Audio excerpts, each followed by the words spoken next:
The merchants gamble in ancient Babylon, 1700 years before Christ. Fortunes were made and lost on a single caravan. The trade routes stretched across deserts, through mountains, to distant lands, silk from the east, copper from the north, incense from the south. The merchants, who controlled these routes, controlled the world, but every route held danger, bandits, sandstorms, political upheaval, and the greatest danger of all, the gamble itself, the decision to risk everything on one journey into the unknown. This is the story of a merchant who bet his entire fortune on a route everyone said was suicide, and discovered that sometimes the greatest risk is not taking one. Meet Idun Dagan, 34 years old, a mid-level merchant in Babylon's competitive trade hierarchy. Not wealthy, not poor, comfortable, he traded in standard goods, grain, wool, bronze tools. Reliable, predictable,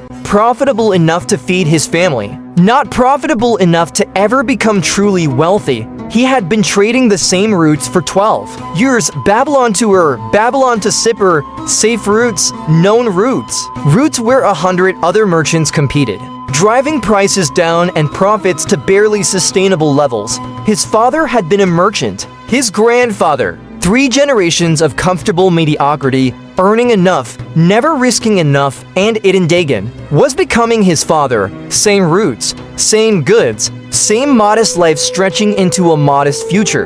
Until he heard about the eastern route. Beyond the Zagros Mountains lay territories most Babylonian merchants had never seen.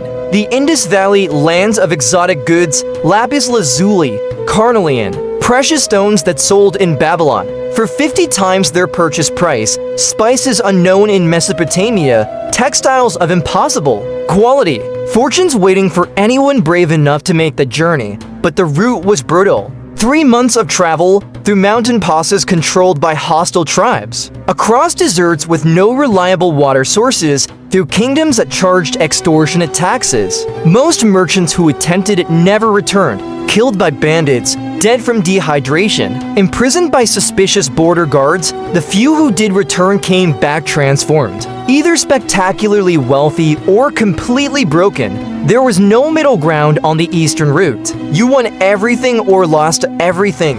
Idun Dagan's wife, Gemini, was pregnant with their 3rd child. His 2 young sons needed education. His elderly parents needed support. This was exactly the wrong time to gamble. The responsible decision was obvious: stick to safe routes, accumulate modest wealth, provide steady security for his family. But Idun Dagan was suffocating in safety.